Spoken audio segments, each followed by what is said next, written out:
3. No, vamos a ir a los últimos dos versículos nuevamente, vamos a tocar algunas cositas y luego vamos a pasar al capítulo 3. Capítulo 2,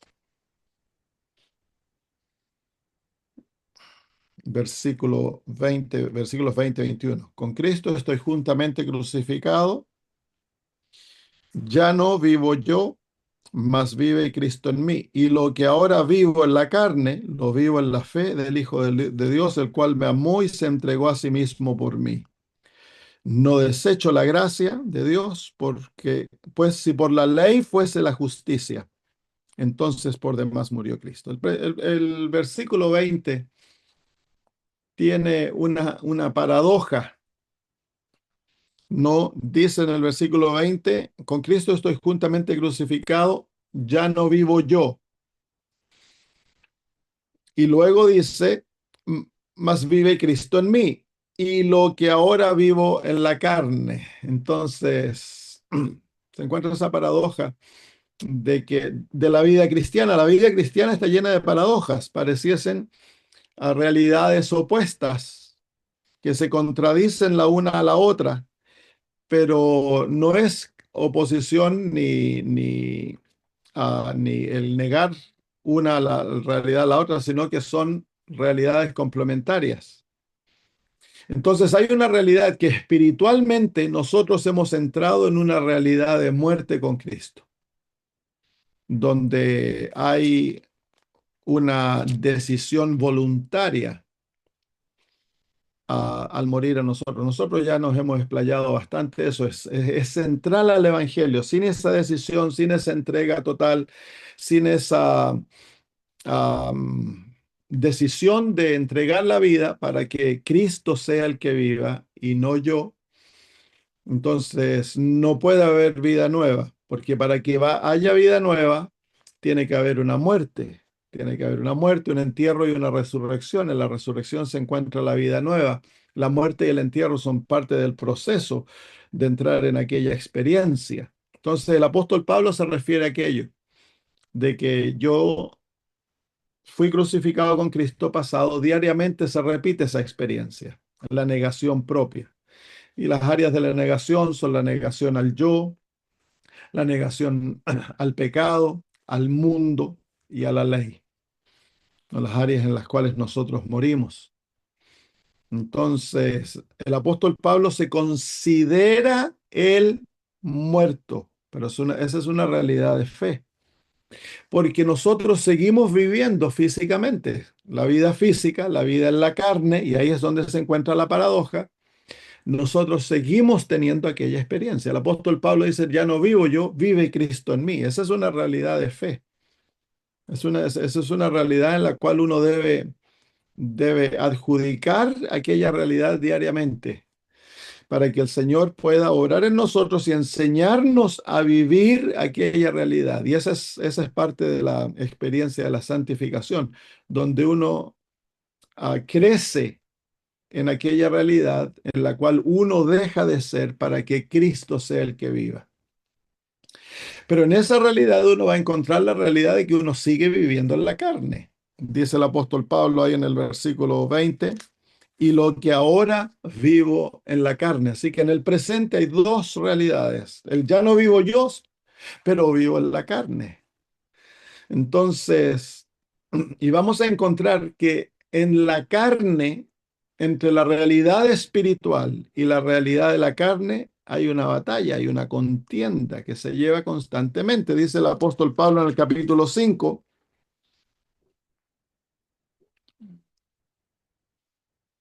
um,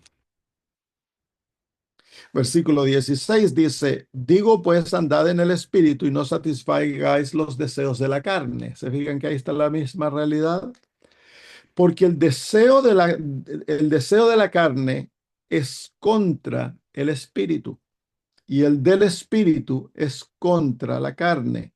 Y estos se oponen entre sí para que no hagáis lo que quisierais. Entonces, eso se encuentra, ah, es la realidad diaria del cristiano. Entonces, el apóstol Pablo en el capítulo 2, el versículo 20, nos introduce a esa realidad de una batalla que el cristiano vive diariamente, la batalla de complacerse a sí mismo o la batalla de morir a sí mismo y vivir al Espíritu y permitir que Cristo en nosotros sea el que viva, que se haga su voluntad, que hagamos, obedezcamos sus leyes, que vivamos bajo sus principios. Y eso requiere una negación propia, porque nosotros naturalmente no vamos a desear hacer aquello. Aun por más convertido que seamos, siempre va a haber una batalla que se lleva a cabo. Y a veces la carne nos juega la mala pasada y nos engaña y caemos. Como el apóstol Pedro le pasa de que, eh, ¿cómo se llama? Ahí el apóstol Pablo tuvo que llamar la atención porque él cedió al llamado de la carne, que era volver a aquello que él estaba acostumbrado, el complacer a otros a pesar de que estaban equivocados, para no perder su imagen ante ellos, no pasar vergüenza. Entonces, esa batalla se manifiesta en una y mil maneras. En lo que comemos, la manera de vestirnos, la manera de pensar, la manera de relacionarnos con otros. En todo hemos de aprender a vivir en el espíritu. Ya no vivo yo y no en la carne. Con la realidad de la carne, el apóstol Pablo nos dice de que hemos de vivirla en la fe de Jesucristo. Entonces, am, es interesante porque en el versículo 16, el apóstol Pablo nos enseña cómo nosotros entramos a la vida cristiana. No es por obras. Dice, sabiendo que el hombre no es justificado por las obras de la ley, sino por la fe de Jesucristo. Nosotros también hemos creído en Jesucristo para ser justificados por la fe de Cristo y no por las obras de la ley, por cuanto por las obras de la ley nadie será justificado. Así que en el principio de la vida cristiana se manifiesta esta misma realidad que hemos nosotros de ser justificados por Cristo por su fe. Nosotros ponemos nuestra fe en Él, creemos en Él y por la fe de Cristo somos justificados. Lo mismo, la misma experiencia debe repetirse diariamente.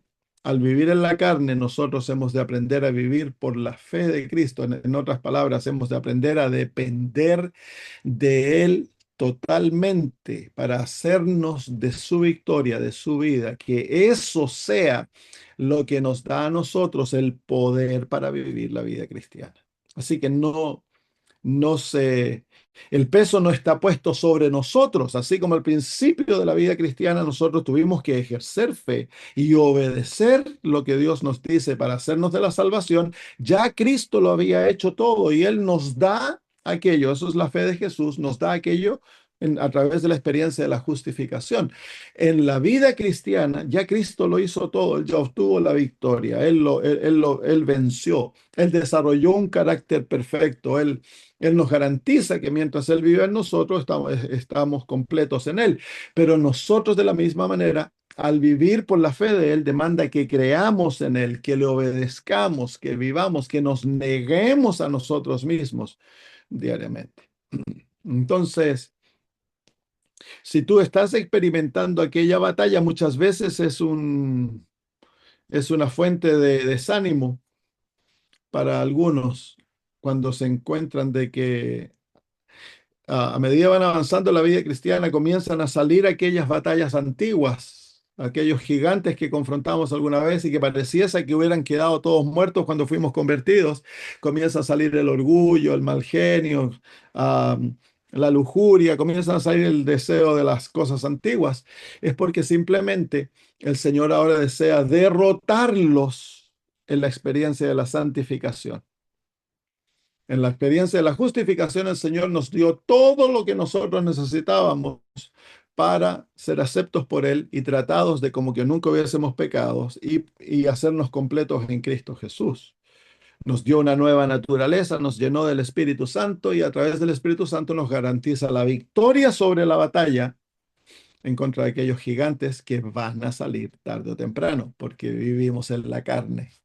Y la santificación entonces nos lleva paso a paso a obtener la victoria sobre aquellos gigantes que ya fueron derrotados por Cristo, y la victoria nos fue otorgada en la justificación, pero hay que ahora practicarla, vivirla diariamente. Entonces, ¿de qué manera nos vive el cristiano? De la misma manera que nosotros fuimos salvos, nosotros hemos de vivir nuestra vida cristiana. El justo por la fe vivirá. El justo por la fe vivirá. Entonces, no es que en la santificación ahora yo tengo que ganármelas, yo tengo que comprobar, yo tengo que obtener el favor divino. No, es lo mismo, es por fe en Cristo Jesús. Pero requiere toda tu cooperación, requiere toda tu entrega, requiere que tú continúes muerto. Por eso que el apóstol Pablo habla de una muerte pasada y una muerte presente. La muerte pasada fue la conversión, cuando morimos con Cristo, fuimos crucificados con Él y ahora ya no vivo yo, hay una muerte diaria, una muerte que es necesaria, absolutamente necesaria, porque si dejamos de morir, tú vas a perder tu experiencia cristiana, porque se va a levantar el yo te va a controlar y te va a alejar de Cristo. Y puede manifestarse en dos maneras: apostasía o legalismo o frialdad dentro de la iglesia. Tres maneras. Muchas veces las personas pierden aquella experiencia y se van de la iglesia. Otros pierden la experiencia y quedan fríos dentro de la iglesia, simplemente es un formalismo. Otros pierden aquella experiencia de amor con Cristo y de entrega total y se vuelven cristianos legalistas, fanáticos, que comienzan a perseguir a los demás, a criticar, a siempre buscar los defectos de otros y todo aquello. Entonces, el verdadero cristiano es un cristiano que está en una constante batalla contra sí mismo. Y esa batalla lo hace dependiente de Cristo, porque él sabe de que él no tiene en sí el poder para vencer. Y lo hace misericordioso hacia los demás, porque al entender su propia batalla, él se da cuenta de que él es tan débil, tan malo como otros, porque el yo, para olvidarse de sí mismo, de su batalla, se fija en los problemas de los demás. Y ese es un gran engaño. Muchas veces nos excusamos a nosotros mismos o nos olvidamos de nuestras cuitas, nuestras deficiencias, nuestros pecados, porque andamos fijándonos en los problemas de los demás. Es más fácil juzgar al otro que juzgarse a sí mismo.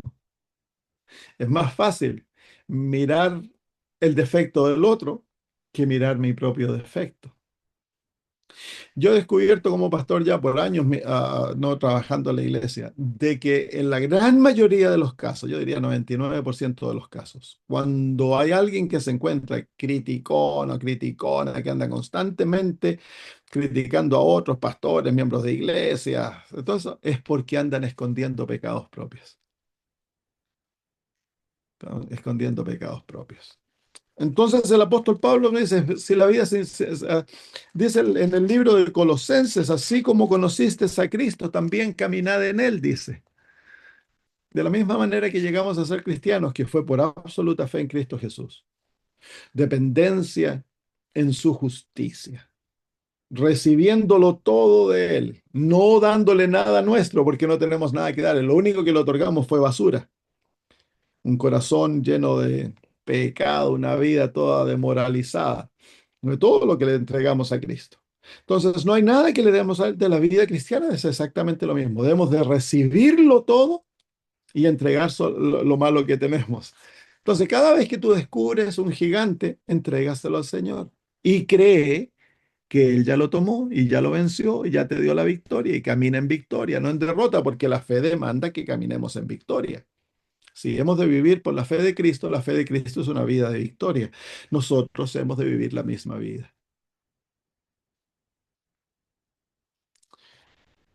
Muy bien, vamos de vuelta al versículo 20, 21 y después pasamos al capítulo 3. Con Cristo estoy juntamente crucificado. Entonces ha habido una unión con Cristo. Juntamente es la palabra que define aquella unión que Cristo habla a través del yugo. Tomad mi yugo sobre vosotros y aprended de mí, La unión, venid a mí todos los que estáis cansados y turbados. Entonces la vida cristiana es la vida de unión con Cristo. Con Cristo estoy juntamente crucificado, ya no vivo yo. Entonces la vida cristiana espiritualmente es una vida de negación propia, donde las armas de la batalla se centran contra mí, no contra mi hermano. Ya no vivo yo. Y ahí se encuentra la lucha. Esa es la realidad más dura de la vida cristiana, hermanos. El ya no vivo yo. Eso es lo más duro. Esa es la batalla de la fe. Ya no vivo yo, mas vive Cristo en mí. ¿Cómo yo sé que Cristo vive en mí? Es por fe. Es una realidad de fe. No hay, no hay, ¿cómo se llama? Una confirmación externa de lo que se está llevando a cabo. Es una simple realidad. ¿Cómo yo lo sé? Porque Cristo lo prometió. De que si yo cumplo la condición del pacto, me entrego a Él creyendo de que Dios el Padre me acepta en Cristo Jesús, arrepentido confieso mis pecados y me aferro a Jesús como mi Salvador y le doy mi vida para que Él sea mi Señor, Cristo vive en mí. Al ser bautizado se sella aquella experiencia, entonces ahora Cristo vive en mí. No hay duda de aquello. Es por fe que uno debe aceptarla. Entonces, con Cristo estoy justamente crucificado, ya no vivo yo, más vive Cristo en mí, y lo que ahora vivo en la carne, la realidad de la vida cotidiana, de la vida diaria, de la vida que vivimos diariamente. Esa es la vida real, la vida real. Tenemos una vida en la carne. Hay que cocinar, hay que vestirse, hay que comer, hay que salir a trabajar, hay que ir a ver a la familia, hay que atender esto, que hacer eso, vamos a confrontar tentaciones, la vida en la carne. Y es esa vida en la carne que se opone a la vida espiritual. Entonces ahí se encuentra aquella batalla, que es que todos nosotros experimentamos, nadie la puede negar, donde somos tentados y somos tentados en nuestras debilidades. Satanás rara vez nos tienta en las fortalezas, él nos tienta en nuestras debilidades de carácter, hábitos obtenidos, desarrollados, maneras de pensar, pecados. Ahí es donde viene la tentación. Entonces, esa es la vida, lo que yo vivo en la carne. ¿Cómo vive la vida en la carne? Por fe, por la fe del Hijo de Dios, por la fe de Cristo Jesús. La misma manera que se obtuvo la victoria y la justificación, yo he de crecer en la santificación. Absoluta confianza en la victoria de Cristo Jesús. Cuando caigo, no he de permitir que me desanime, que me aparte del Señor. Por más terrible que sean mis debilidades, mis flaquezas, no debo poner mis ojos en mí, los he de poner en Jesús. Él es mi garantía. Porque si pones tus ojos en ti, te vas a descorazonar, te vas a demoralizar y vas a abandonar al Señor. Puesto los ojos en Jesús, dice Hebreos 12:2, el autor y consumador de nuestra fe. Puestos los ojos. He de poner mis ojos en Cristo y no los he de sacar de Él. Y en eso el Señor es el autor y consumador de la fe. Él es el que va a consumar la obra. El que comenzó en mí la buena obra la terminará, es su promesa. Entonces, mi parte es permanecer en Cristo confiando y cooperando con Él para aquella transformación tan necesaria. La vida en la carne es la vida donde se lleva la santificación. Si no hubiera carne, no habría necesidad de santificación.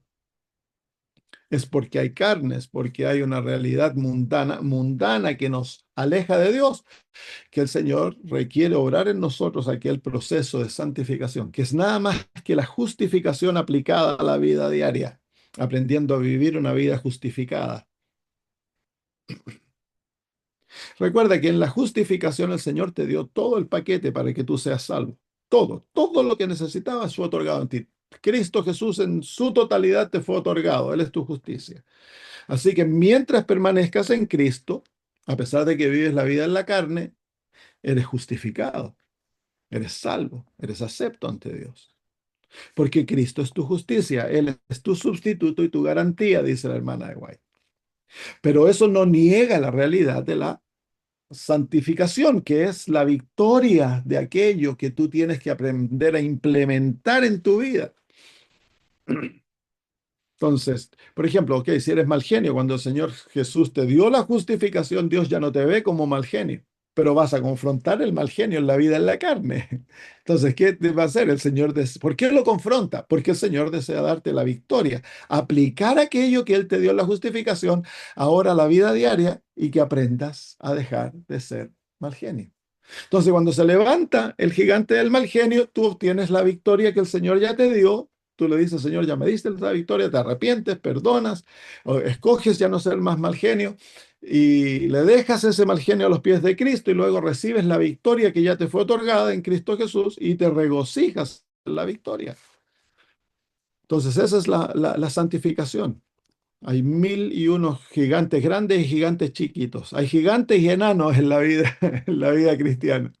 De todo tamaño vienen, vienen gigantes que parecen lindos y otros re feos. A todos hay que vencerlos, a todos hay que darle un piedrazo en la cabeza y cortarles la cabeza. A todos. No hay que excusar. Si tú lo excusas, te vuelves esclavo. Y al volverte esclavo, si ese gigante te domina, te va a apartar de Cristo y vas a perder tu experiencia de justificación. Y vas a perder y vas a perderte. Entonces, para no perder aquello, tenemos nosotros que estar constantemente en la batalla.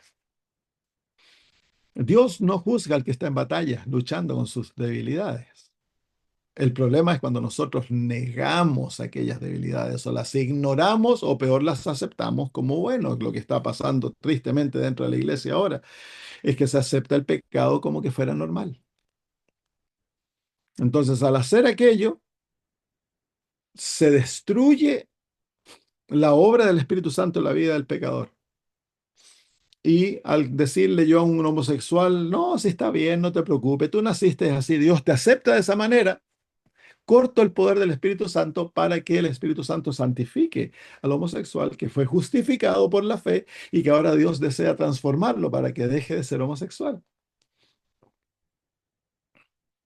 Entonces, y eso puede ocurrir personalmente. Si yo excuso mi tomar café, si yo excuso mi adicción a la pornografía, si yo excuso mi violencia en el hogar, entonces Dios no puede hacer nada, porque el primer paso en que Dios haga la obra de la santificación es reconocer mi problema.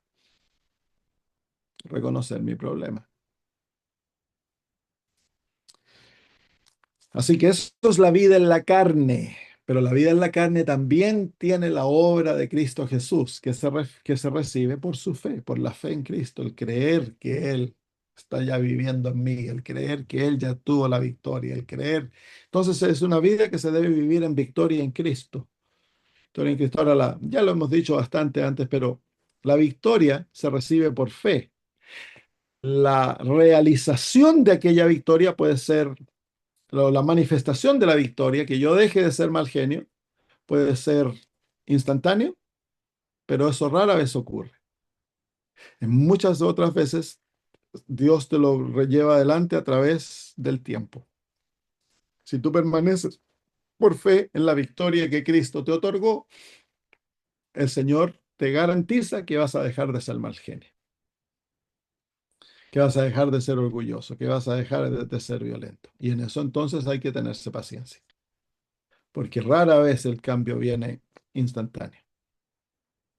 Rara vez. Lo mejor que nosotros como seres humanos podemos hacer es un cambio externo para complacer a lo que nos rodean. Pero el cambio tiene que ser interno, el cambio tiene que venir de adentro para afuera, para que yo deje de ser así. Deje de ser así. Para todos está alcance eso, ¿no? El poder de Dios es el que transforma. Pero no hay que solapar la debilidad, porque en el solaparla, tristemente, no hay un engaño a los demás, sino que eventualmente yo termino engañándome a mí mismo, excusando. El mal genio, el que tiene mal genio de esa manera, le echa la culpa al otro para excusarse a sí mismo. No, tú le dice al esposo después de haberle pegado a la esposa, tú le dices, si tú no me hubieras hablado de esa manera, yo no te habría golpeado, ¿viste? Entonces, hay una sola pasión, una obra de encubrir mi realidad, porque yo no deseo aceptar lo que yo soy. Hay que aceptar sin vergüenza lo que yo tengo. Hay que aceptarlo arrepentido. Pero no hay que caer en el paso de que, ay, ¿qué van a pensar los demás si sois? No, es que somos así. Si no hay nadie que sea mejor que el otro. Dentro del adventismo, producto de que por muchos años pusimos una gran énfasis en la santificación, creamos una religión de máscaras, que es la religión donde tenemos que todos ser buenos para aceptarnos. Entonces, ahora se está sacando eso y nos estamos yendo al otro extremo, que es, bueno, no importa, yo soy como soy, no tengo que cambiar. A ustedes me aceptan o no me aceptan, Dios me acepta como soy, no tengo que cambiar. Que es la otra, es lo opuesto. Nosotros como hermanos de iglesia hemos de acordarnos que somos todos fallidos y hemos de ser misericordiosos los unos con los otros. Un hermano debiese sentirse libre de poder venir a pedir oración y ayuda por sus cuitas a la iglesia, pero no lo hacemos. ¿Por qué? Porque ¿qué van a pensar los hermanos? ¿Y qué van a hablar los hermanos? ¿Y qué pasa si descubren que yo estoy con este problema? Me van a hallar a la junta y me van a borrar, ¿cierto? Entonces, hemos creado una religión de máscaras. Todos estamos bien. No se hablan de los problemas, no se hablan de las deficiencias. Y si se hablan, uy, nunca más se para de hablar, pues. Cuando debiésemos, si viviésemos nosotros en una realidad en la cual somos honestos, cada uno consigo mismo, con Dios y con los demás, tendríamos la libertad de pedir y decirle, hermano, estoy confrontando un problema, necesito su oración, por favor, oren por mí. Entonces los hermanos podrían orar los unos por los otros, como la Biblia dice que oremos los unos por los otros. ¿Cómo es orar por los unos por los otros? ¿Simplemente porque estamos enfermos? No. El orar los unos por los otros es orar por las deficiencias, los pecados, el confrontar a uno que está en pecado, como el apóstol Pablo. Confronta al apóstol Pedro, pero no sigue hablando para siempre del apóstol Pedro y de su caída, sino que lo confrontó públicamente y se acabó la materia. Y después el apóstol Pablo mismo cayó en lo mismo de hipocresía al fin de su carrera. Así que debemos recordar aquello, somos todos débiles. El viernes pasado, el jueves pasado, escuché al ex presidente de la conferencia general hablando del asunto de las vacunas, la declaración de las vacunas, y en su presentación mintió, engañó a la delegación. El próximo día se paró y explicó el por qué. Pero por más que lo hubiera hecho, hay todo tipo de acusaciones que se van a levantar contra ese hombre y todo eso, pero nosotros debemos recordarnos de que somos hombres y que estamos todos con la predisposición a caer y cometer errores. Entonces, eso debe llevarnos a ser misericordiosos. Todos llevamos sobre nosotros la carne. Y hasta el hombre más espiritual, si se desliga de Cristo un poquitito, ahí lo está esperando la carne para hacerlo tropezar. Entonces, es la gran batalla. Ahora, a medida que el cristiano madura, si él permanece consciente de esto y madura, entonces la victoria sobre sus caídas se va a ir manifestando, va a desarrollar un carácter que va a ser tendiente a lo santo, a lo justo, a lo bueno, va a odiar lo malo, va a crecer en perfección en Cristo Jesús, pero no hay garantía de que Él no va a pecar, porque lleva sobre sí la carne. Entonces, la única seguridad de no pecar es Cristo Jesús.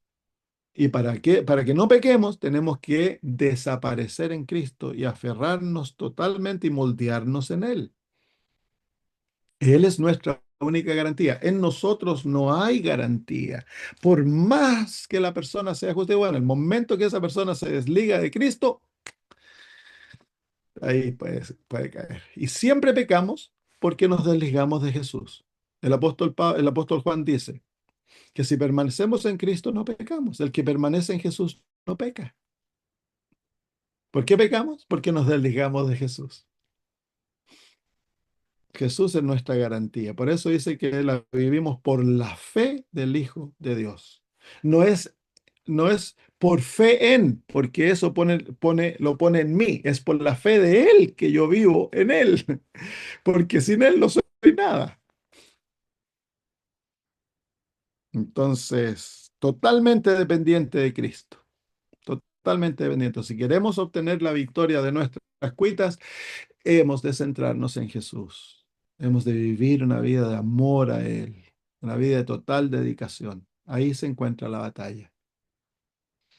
La realidad es que la batalla nuestra no es tanto contra nuestras debilidades, sino que al permanecer en Jesús.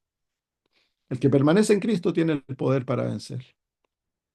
Entonces Satanás nos juega diariamente, constantemente el permanecer en Cristo. Ahora, hay una permanencia en Cristo que parece permanencia, que es una, una, una permanencia mecánica, a veces esencial, si no nos desligaríamos, pero simplemente, bueno, yo hago la mecánica, me levanto, oro, estudio la Biblia y ya. Hay personas que pueden hacer eso por horas y todo eso, pero a no ser que haya una permanencia en Cristo de vida, de amor. Por eso el Señor dice, permaneced en mí, y luego dice, si permanecéis en mi amor. Es una relación viva que debe haber con Jesús. Una relación en la cual su vida es transferida a mí y Él vive en mí y yo en Él. Muy bien, versículo 21. No desecho la gracia de Dios. Pues si por la ley fuese la justicia, entonces por demás murió Cristo. ¿Cuán importante es aquel versículo?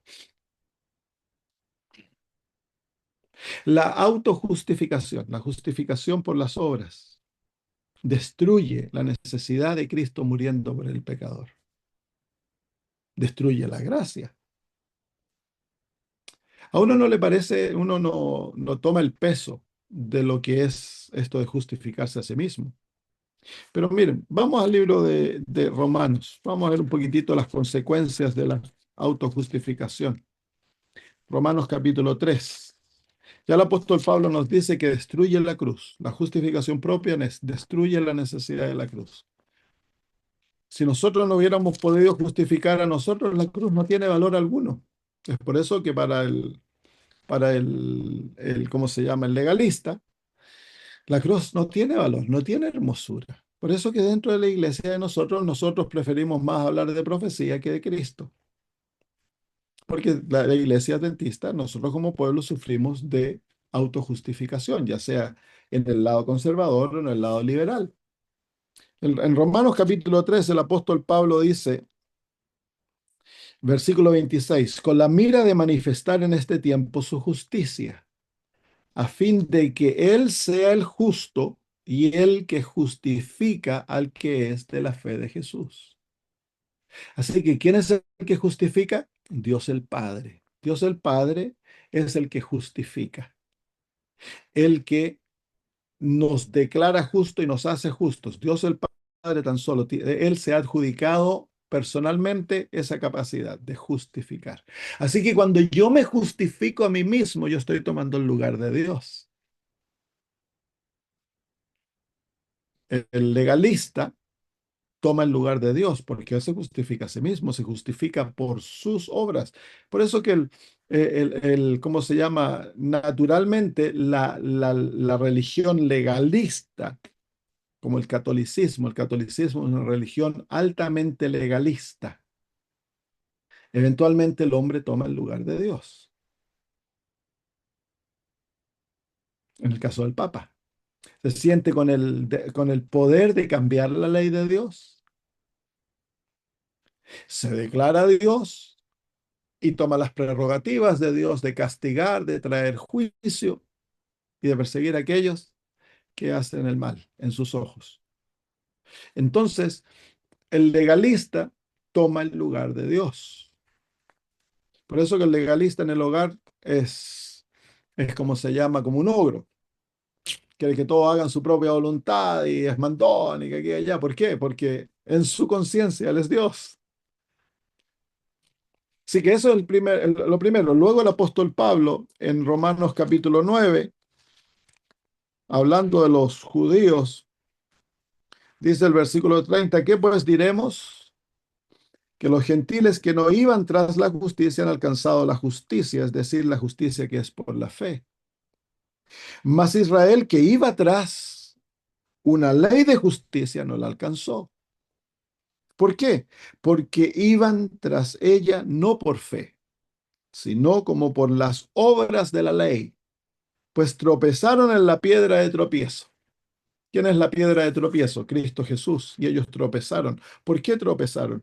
Porque Jesús fue para ellos una piedra de tropiezo. No era la piedra del ángulo, la piedra más necesaria, la piedra más importante de la construcción, sino que Cristo Jesús para ellos fue piedra de tropiezo. Si ellos hubieran sentido necesidad de justicia, Jesús habría sido la piedra del ángulo para ellos. Pero para ellos fue la piedra de tropiezo. ¿Por qué? Porque no le vieron valor alguno a Jesús. ¿Por qué? Porque ya tenían su propia justicia. Entonces, el que se justifica a sí mismo no ve hermosura en Jesús. Y en Gálatas, el apóstol Pablo nos dice entonces de que destruye, ya lo vimos, destruye el valor de la cruz de Cristo. Que para el pecador convertido, la cruz de Cristo es lo más hermoso, es el punto de atracción. Cristo crucificado llega a ser el tema de nuestras conversaciones, de nuestro canto. Pero para el que se justifica a sí mismo. Si la ley fuese por la justicia, si la justicia nos diera, la ley nos diera justicia, entonces la cruz, ¿qué valor tiene la cruz? Y destruye la gracia. Que la gracia es ese atributo del carácter divino es nuestra vida. Si Dios no fuese un Dios de gracia, no tendríamos esperanza alguna. Entonces, es terrible la autojustificación, el legalismo. Es el pecado más terrible porque está basado en el orgullo. El no someterse, el no humillarse y reconocer que yo no puedo salvarme a mí mismo, que yo soy digno de culpa, que yo soy culpable de todos mis pecados y que merezco el castigo. Entonces, el legalismo viene como resultado del orgullo, de no someterse a Cristo Jesús. Y se manifiesta nuevamente en mil y una maneras, mil y una maneras. ¿Cómo vamos por ahora? Ya nos queda poquito. Vamos al capítulo 3. Leemos el versículo 1. Podemos leer todo el capítulo 3 y terminamos con eso. Dice: oh Gálatas insensatos, ¿quién os fascinó para obedecer a la verdad, a vosotros ante cuyos ojos Jesucristo fue ya presentado claramente entre vosotros como crucificado? Esto solo quiero saber de vosotros: ¿recibisteis el Espíritu por las obras de la ley o por el oír con fe? Tan necios sois, habiendo comenzado por el Espíritu, ¿ahora vais a acabar por la carne? ¿Tantas cosas habéis padecido en vano, si es que realmente fue en vano? Aquel pues que os suministra el Espíritu y hace maravillas entre vosotros, ¿lo hace por las obras de la ley o por el oír con fe? Así Abraham creyó en Dios y le fue contado por justicia. Sabed, por tanto, que los que son de fe, estos son hijos de Abraham. Y la Escritura, previendo que Dios había de justificar por la fe a los gentiles, dio de antemano la buena nueva a Abraham, diciendo: en ti serán benditas todas las naciones. De modo que los de la fe son bendecidos con el creyente Abraham, porque todos los que dependen de las obras de la ley están bajo maldición. Pues escrito está: maldito todo aquel que no permaneciere en todas las obras escritas en el libro de la ley para hacerlas. Y que por la ley ninguno se justifica para con Dios es evidente, porque el justo por la fe vivirá. Y la ley no es de fe, sino que dice, el que hiciera estas cosas vivirá por ellas. Cristo nos redimió de la maldición de la ley, hecho por nosotros maldición, porque está escrito, maldito todo el que es colgado de un madero, para que en Cristo Jesús la bendición de Abraham alcanzase a los gentiles, a fin de que por la fe recibiésemos la promesa del Espíritu.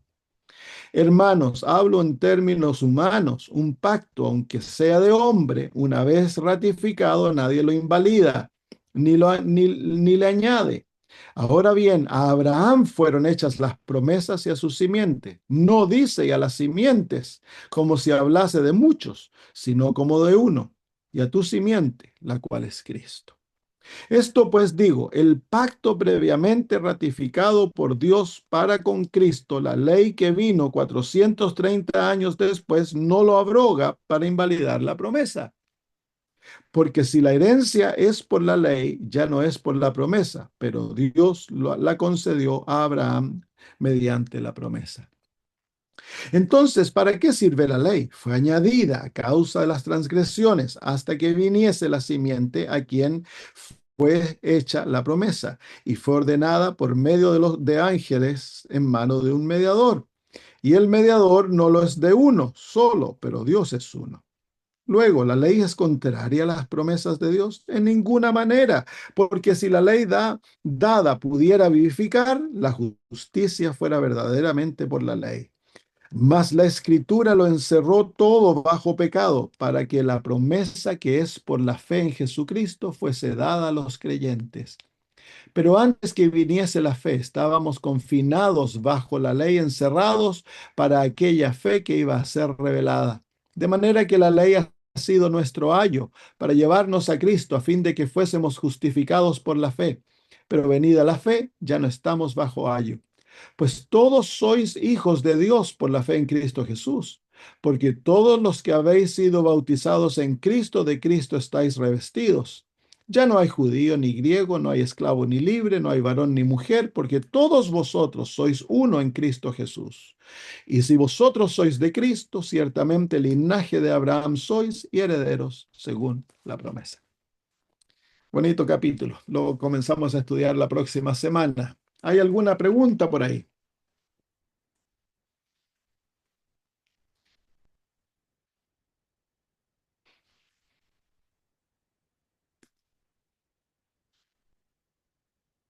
¿No? Muy bien. Buenas noches, pastor.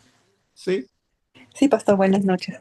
Gálatas bueno, realmente es un libro que cuando hablamos con nuestros hermanos evangélicos crea mucha controversia, especialmente cuando se habla sobre la justificación por la fe y las obras de la ley y de lo que estaba hablando, ¿no?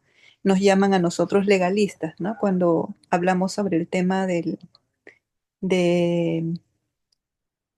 del amor, cuando Jesús dice, ¿no? Si me amáis, guardad mis mandamientos, ¿no? Y ellos dicen, no, pero ya los mandamientos fueron clavados en la cruz y la verdad que es un libro bien interesante, ¿no? Para mí se me hace incluso hasta ahora un poco difícil de comprenderlo bien para poder expresarlo y hablarlo libremente, ¿no?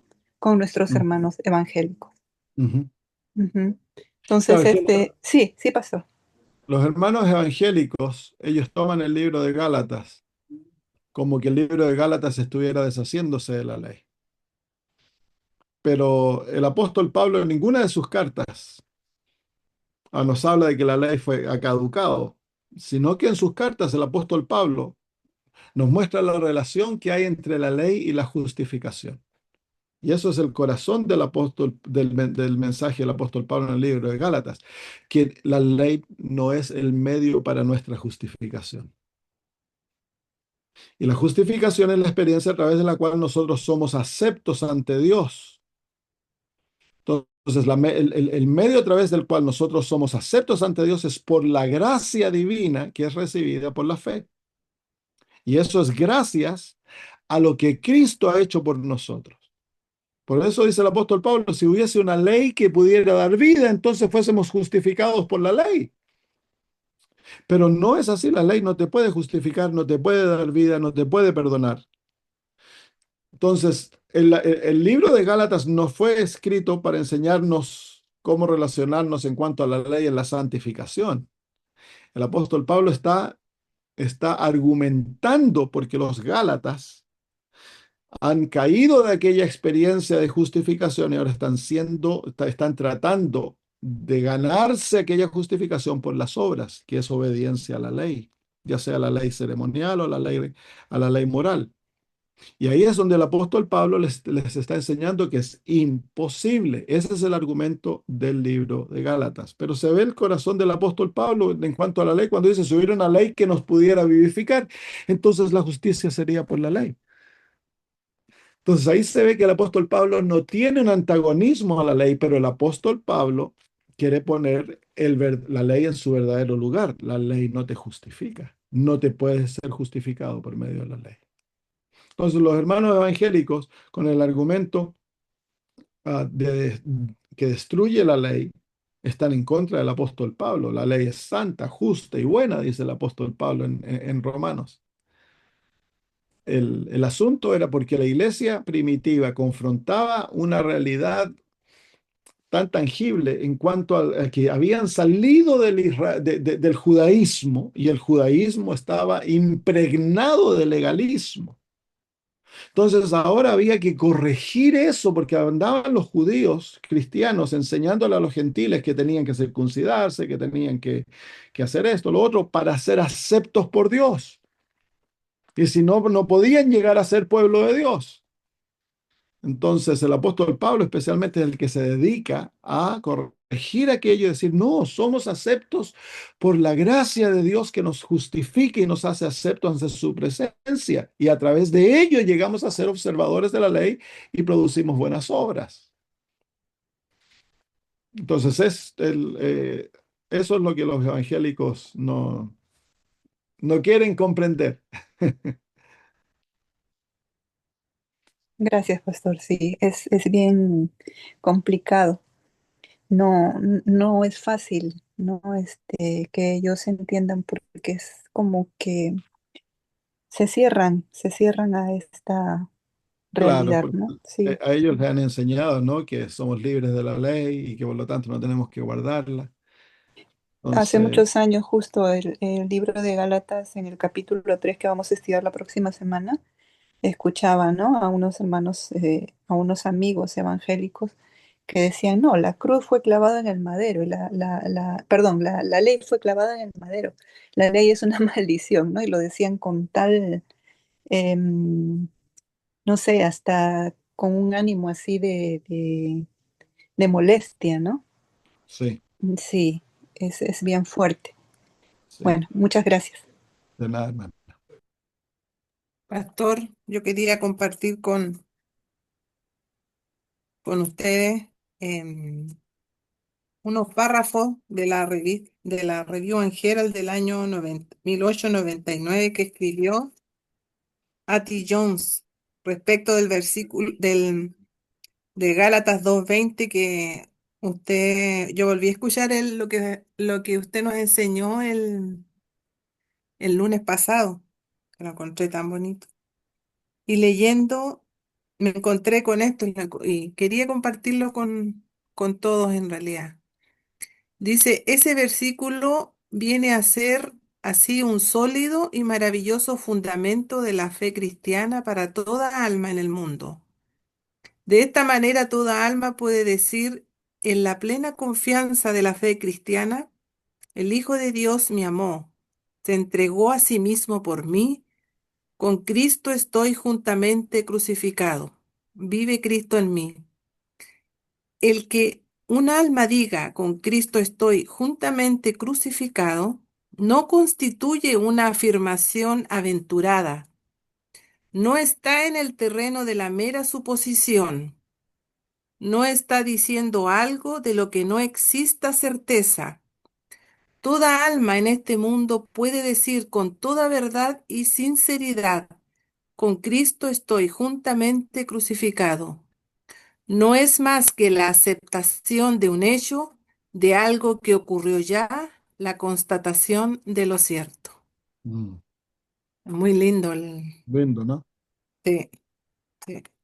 Le da una fuerza y una... ¿En qué año fue escrito eso? En 1899, el 24 de octubre. Y Ya. quería compartir este último que dice que en el bendito hecho de la crucifixión del Señor Jesús, cumplida para todo ser humano, no solamente radica el fundamento de la fe para toda alma, sino que además provee el don de la fe a toda alma. Mm, Así, la cruz de Cristo no es solamente sabiduría de Dios revelada a nosotros, sino que es el mismo poder de Dios manifestado para librarnos de todo pecado y para mm, llevarnos a Dios. mm. Oh, Qué muy lindo. lindo. Sí, Fue tan triste, ¿no? Y que los dos hombres, Wagner y Jones, después cayeron y se fueron, abandonaron la fe. Tenían entendimientos tan profundos del Evangelio. sí, sí. Sí. Mm, Bueno, oremos y terminamos. Vamos a orar por Angelina, que está con dolores, dice la hermana Gloria. Muy bien, oremos. Padre maravilloso, en estos momentos venimos alegres, Señor, ante tu presencia, porque nos das tanta certeza en el Evangelio. Tan maravilloso es el saber que con Cristo ya estamos crucificados, Señor, y que no vivimos nosotros, sino que Cristo vive en nosotros, Señor. Y que aún la vida que hoy llevamos en la carne, que es una vida, Señor, que es en la cual se presenta un antagonismo a los principios tuyos, la podemos vivir en la fe de Cristo Jesús. Y que aquella fe nos garantiza victoria, libertad y la victoria sobre todo pecado, Señor. Queremos pedir, Señor, que nos llenes de aquella fe maravillosa,